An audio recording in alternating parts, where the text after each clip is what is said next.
Rodrigues acaba de publicar O Reacionário, um livro de memórias e confissões, um volumoso livro de mais de 500 páginas, em que há muito da sua vida e da sua atividade jornalística.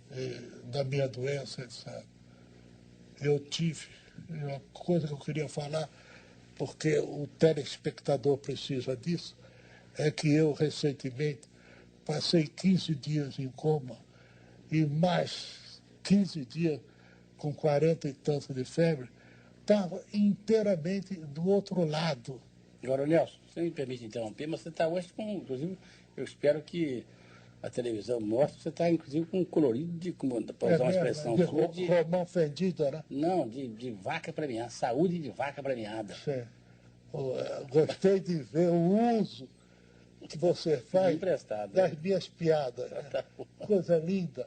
Mas como é que você conseguiu sair da coma ou do coma para essa saúde de vaca premiada? É que eu saí com uma única certeza, foi o que eu lucrei, ouviu, com a minha doença. Com esta certeza, a alma é imortal. A partir do momento que eu despertei da inconsciência absoluta e disse, estou de volta, passei a ter o maior desprezo por todos os que não acreditam na eternidade da nossa alma.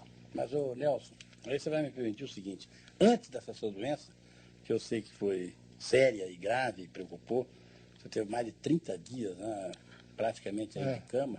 Fora do óbito. Mas antes disso, eu me lembro que a coisa de que, uns 15 anos ou mais, você teve uma primeira doença grave, Sim. em que você chegou não só a crer que ia morrer, como até a compor, bordar e ditar as suas últimas palavras. Pois não é verdade?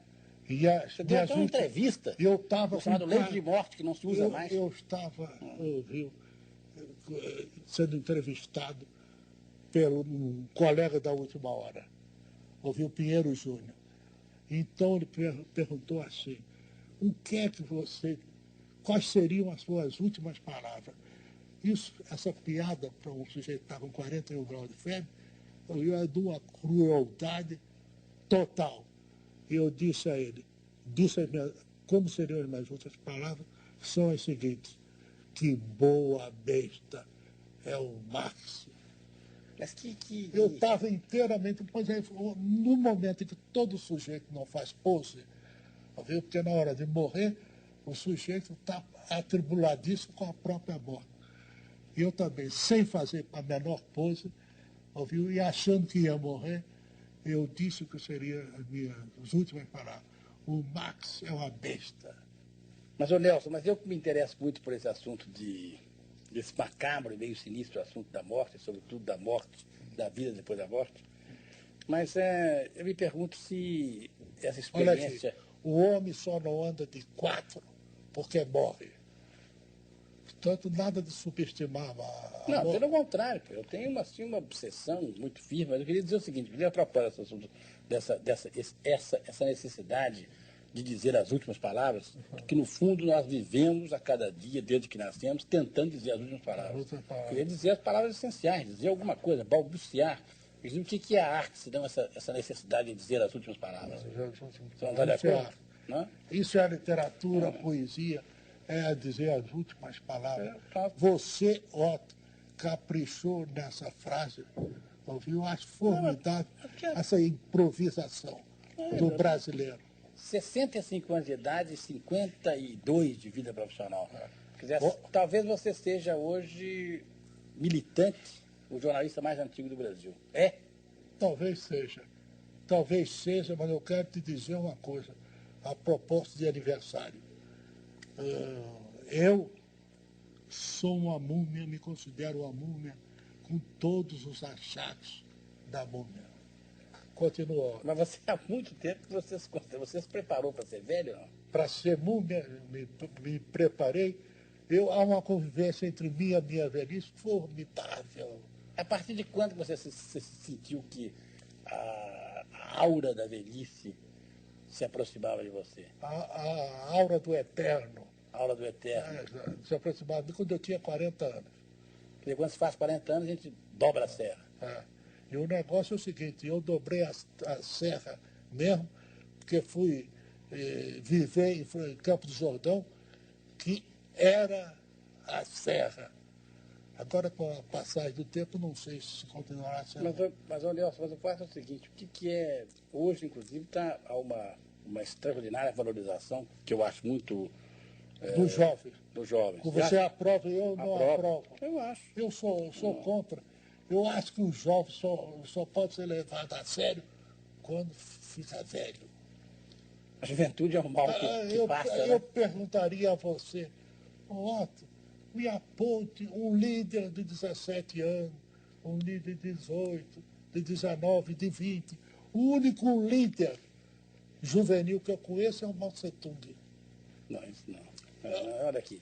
Você vai dizer que ele morreu? Não. Primeiro é o seguinte, você pode, todas as fases da vida podem ser fecundas, sim, e todas podem ser criativas. Sim.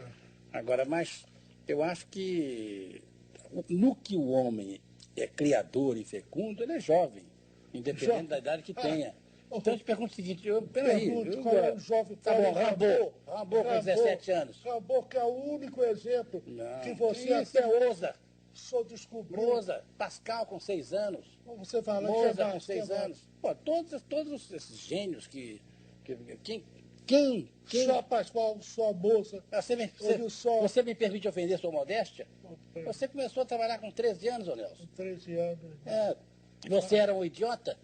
Mas eu te deram a polida no jornal porque você era um idiota? Eu era anti-moleque e o jovem só tem graça quando é moleque. Com quantos anos você quer dirigir nada. Com quantos anos você fez vestido de noiva? A mulher 27. Sem pecado. 25 anos. Vestido de noiva com 27. 27. Agora, você sabia mais do que sabe hoje? Eu sabia mais? Claro que não. Você sabia menos? Aos 18 anos, o sujeito não sabe como se diz a uma mulher boa noite. Eu era de uma ignorância enciclopédica. De matéria de amor e de tudo mais. Olha, Nelson, olha aqui. Só conheço um sujeito que elogiasse a velhice. Sou eu. Isso não, peraí. Agora em causa própria... Você tem, amor de Deus.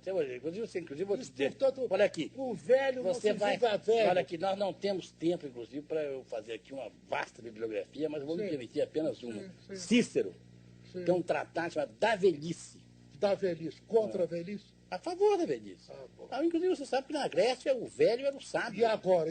Era o conselho dos anciãos. O nosso querido doutor Alceu diz o seguinte, que a idade é uma solução formidável.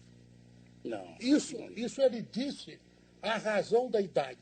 Ora, segundo nós dois sabemos, a razão é um dentro laborioso, dilacerado, conquista espiritual.